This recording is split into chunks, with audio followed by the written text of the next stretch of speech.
ಎಲ್ಲರಿಗೂ ನಮಸ್ಕಾರ. Welcome back to my channel. ಇವತ್ತಿನ ವಿಡಿಯೋದಲ್ಲಿ ನಾನು ಹಿತ್ಕಿನ ಬೇಳೆ ಸಾಂಬಾರು ಮಾಡ್ತಾಯಿದ್ದೀನಿ. ಹಿತ್ಕಿನ ಬೇಳೆ ಸಾಂಬಾರು ಮಾಡೋದಕ್ಕೆ ಇಲ್ಲಿ ನಾನು ಸ್ಟವ್ ಹಚ್ಚಿ ಬಾಣಲಿ ಇಟ್ಕೊಂಡು ಇದಕ್ಕೆ ಒಂದು ಸ್ವಲ್ಪ ಎಣ್ಣೆ ಹಾಕ್ಕೊಂಡು ಒಂದು ಈರುಳ್ಳಿ ಮತ್ತು ಒಂದು ಹಿಡಿಯಷ್ಟು ಬೆಳ್ಳುಳ್ಳಿ ತೊಗೊಂಡಿದ್ದೀನಿ.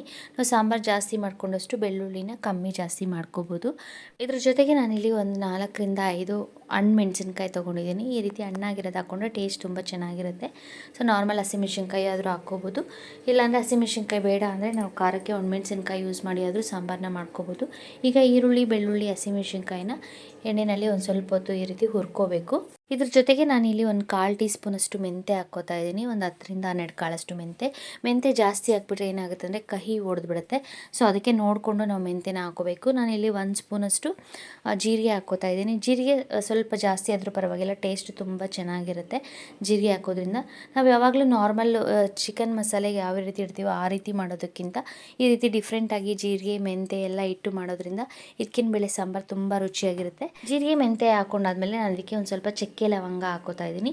ಚಕ್ಕೆ ಲವಂಗ ಆಪ್ಷನಲ್, ನಾವು ಬೇಕಾದರೆ ಹಾಕ್ಕೋಬೋದು, ಇಲ್ಲಾಂದರೆ ಹಾಗೇನೂ ಸಹ ಮಾಡ್ಕೋಬೋದು.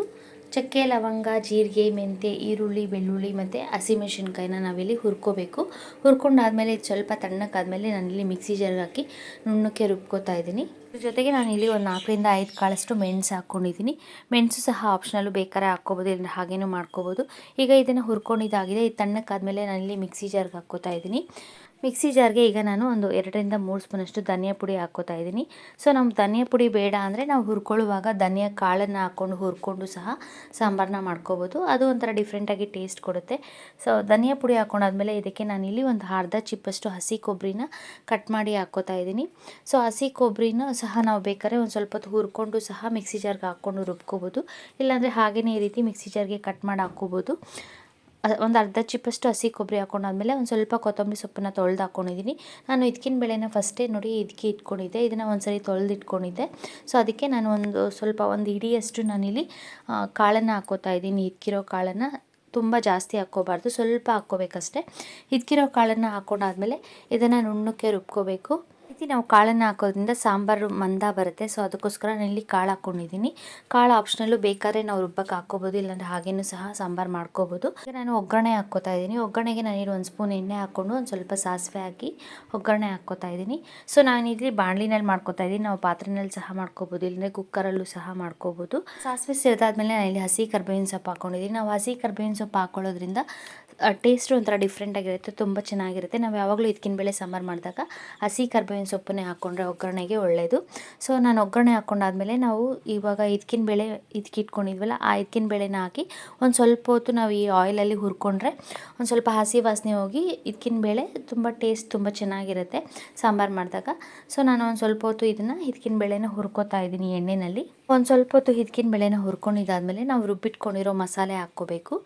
ಸೊ ನೋಡಿ, ಒಂದು ಸ್ವಲ್ಪ ಈ ರೀತಿ ಅದೊಂಥರ ಸ್ವಲ್ಪ ಕಲರ್ ಚೇಂಜ್ ಆಗುತ್ತೆ. ತುಂಬ ಹೊತ್ತು ಮಾಡ್ಕೋಬಾರ್ದು, ಒಂದು ಸ್ವಲ್ಪ ಹೊತ್ತು ಹುರ್ಕೊಂಡ್ರೆ ಸಾಕು. ಈಗ ನಾವು ರುಬ್ಬಿಟ್ಕೊಂಡಿರೋ ಮಸಾಲೆನ ನಾವು ಹಿತ್ಕಿನ ಬೇಳೆಗೆ ಹಾಕ್ಕೋತಾ ಇದ್ದೀನಿ.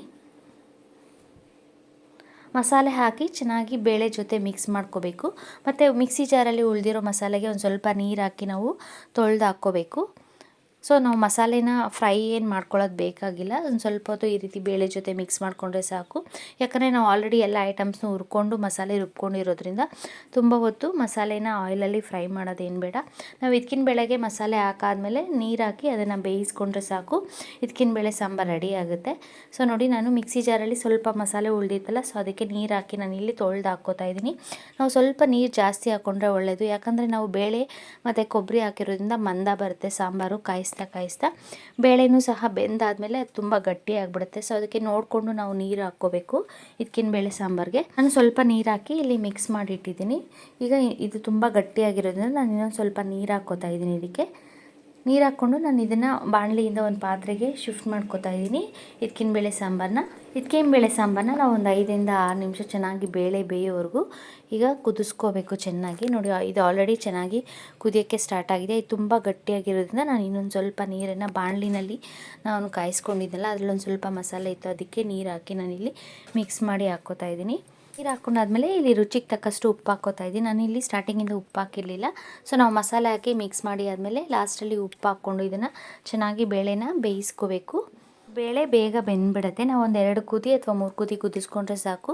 ಇದಕ್ಕಿನ ಬೇಳೆ ಬೇಗ ಬೆಂದ್ಬಿಡುತ್ತೆ. ನೋಡಿ ತುಂಬ ಚೆನ್ನಾಗಿ ಕುದೀತಾ ಇದೆ.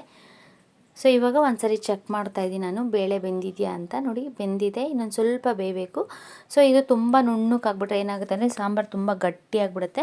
ಸೊ ಅದಕ್ಕೆ ನಾವು ಬೇಳೆನ ಮುಟ್ಟಿದಾಗ ಸ್ವಲ್ಪ ಹಾಗೆ ಅದು ಸಾಫ್ಟಾಗಿರಬೇಕು. ಆ ರೀತಿ ಬೇಯೋವರೆಗೂ ನಾವು ಬೇಯಿಸ್ಕೊಂಡ್ರೆ ಸಾಕು. ತುಂಬ ಬೇಯಿಸಿದ್ರೆ ಅದು ಫುಲ್ಲು ನುಣ್ಣಕ್ಕಾಗ್ಬಿಡುತ್ತೆ. ನಾವು ತಿನ್ನಬೇಕಾದ್ರೆ ಅದು ಬಾಯಿಗೆ ಸಿಗಲ್ಲ. ಸೊ ನೋಡಿ ಈಗ ಇದಕ್ಕಿನ ಬೇಳೆ ಸಾಂಬಾರು ರೆಡಿಯಾಗಿದೆ. ಇದಕ್ಕೆ ಲಾಸ್ಟಲ್ಲಿ ನೀವು ಬೇಕಂದರೆ ಒಂದು ಸ್ವಲ್ಪ ತುಪ್ಪ ಹಾಕ್ಕೋಬೋದು. ಇಲ್ಲಾಂದರೆ ಊಟ ಮಾಡಬೇಕಾದ್ರೆ ನಾವು ಸಾಂಬಾರಿಗೆ ಒಂದು ಸ್ವಲ್ಪ ತುಪ್ಪ ಹಾಕ್ಕೊಂಡು ಅನ್ನದ ಜೊತೆ ಮುದ್ದೆ ಜೊತೆ ತಿಂತಾಯಿದ್ರೆ ಸಖತ್ ಟೇಸ್ಟಿಯಾಗಿರುತ್ತೆ ಇದಕ್ಕಿನ ಬೇಳೆ ಸಾಂಬಾರು. ಈ ಸಂಕ್ರಾಂತಿ ಹಬ್ಬಕ್ಕೆ ನೀವು ಈ ರೀತಿ ಇದಕ್ಕಿನ ಬೇಳೆ ಸಾಂಬಾರನ್ನ ಟ್ರೈ ಮಾಡಿ ನೋಡಿ ಫ್ರೆಂಡ್ಸ್. Thank you.